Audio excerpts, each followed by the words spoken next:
What's going on, my broskies? My name is Toadski, back again, here to bring you guys yet another One Piece Treasure Cruise video, and we are going to be looking at the Grand Party. You know, everyone loves Grand Party. Of course, this is day 2 of the event. I actually barely just got all of my matches in. I completely forgot the event actually started. I got all of my matches done right before the reset, and now that the reset has come out, I can finally actually build a team to actually take on, you know, the actual buffs for this season. So during this season, if your GP leader is I think it's a scientist or it's a paramecia type character, yeah, you get striker teammates special CT at level 3. So striker characters this season are severely buffed. They get a lot of special CT. So this is the team that I'm using for my striker team. I'm not really a big fan of it. I wish I had a character like Edward Weevil. I think that would be a really nice asset for the squad. But overall, this team still actually works pretty well. And the GP burst skill of SATURN is actually quite ridiculous. The only real issue that I have with this GP burst skill that allows you to avoid enemies' damage through defense is in this current scenario that you're about to see here, where your opponent has their burst skill ready to go, and as soon as you start the second match, the enemy is going to immediately launch your skill. And during this whole match start screen, I was spamming my swipe up to use my GP burst skill, but it just didn't work. My opponent is going to launch theirs first, and then my one launches straight after it, so I kind of missed out on getting good defense there. But I digress. You know, there's not really much you can do about it. But you can still really use it in interesting circumstances. You'll see it multiple times in this video where we get to use it to avoid a lot of damage from the opponent. And I think it's a really, really cool GP burst skill. Do I think it's better than some of the Gear 5 burst skills? I'm not really too sure. I do think that the offensive threat that the Gear 5s and even Kaido can present is still very, very good. But being able to go against those opponents' burst skills that are incredibly threatening and just know that you can go ahead and launch your skill and be safe from those hits is really, really nice.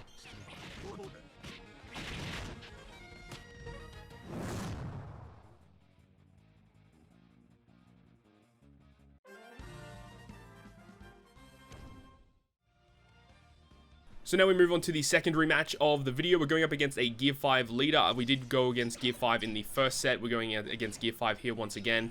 My opponent's first team here is just a quick team. They don't really have damage through defense, so I'm not really too concerned about it. There's no real reason to use my burst skill. It's much better just to save it because, you know, there isn't really much reason to use it, as it does do 6,000 fixed damage, which is nice.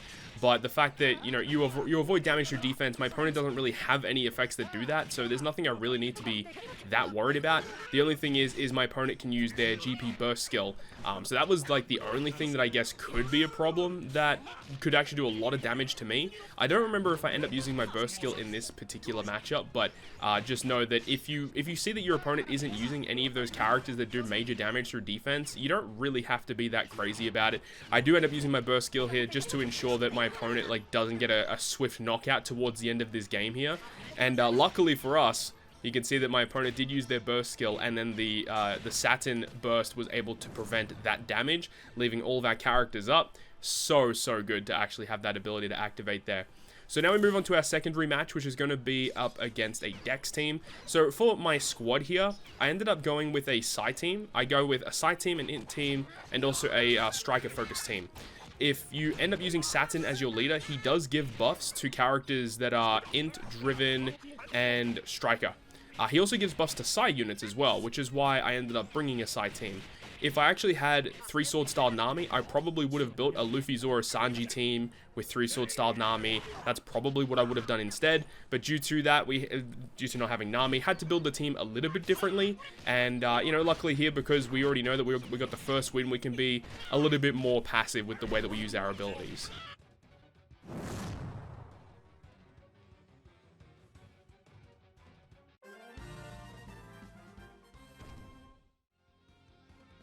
And then we move on to our final matchup, which is up against versus Dex Kaido. This is a great opportunity here to show off exactly what we can do. So one of the things about versus Kaido is that he does do quite a lot of damage with his burst skill, but the way that he works is that he launches his burst skill once he takes a certain amount of damage. So once you get a little bit of a leg up against Kaido, he's going to have like a bit of a comeback mechanic with his burst skill. One of the things about it though is that it does have the ability to force out characters that have max special CT, but it also does damage through defense. So I end up using this preemptively here because I wanted to avoid the enemy's burst skill doing damage to me, but I also wanted it to avoid the damage from Dex Kaido himself on his Dex team. But luckily the burst skill actually killed Kaido, so I actually didn't really have to worry about it at all, so that was pretty nice. My opponent does have their burst skill. I was actually hoping that they did use it right before the end of this matchup, so that I wouldn't have to worry about it as soon as we entered the second battle. Unfortunately, he didn't end up using his burst skill. So we're going to end up walking into this second matchup here, and he will immediately use that burst skill, which will do some damage through defense, which is going to be, like, honestly quite a lot. This is a really annoying matchup here, this int mirror match, but this is also where we can use the SATURN burst skill to our major advantage, because they've got characters such as S-Hawk, they've got the int Monkey D. Luffy, and those characters do big damage through defense. So being able to have the ability to have our S-Hawk and our Luffy do massive damage to the opponent, but then we can use our burst skill to prevent the damage there. You see S-Hawk used against us, it didn't do anything. You do have to be very, very careful in terms of when these abilities activate though, because when you use the burst skill, it only counts the characters that are on the front line. So if a character is forced out and then you use the burst skill, that character won't get it. Characters that come off the bench won't get the buff. So you do have to be very, very cautious in terms of when you actually use it. Also, something to note is that once you have finished your Grand Party matches for the day, I would advise to change your GP leader to something that doesn't have a GP burst skill to make it easier for everybody else to get their wins. Make sure to go ahead and do that so that everyone can get those 15 wins to get a bunch of additional rainbow gems.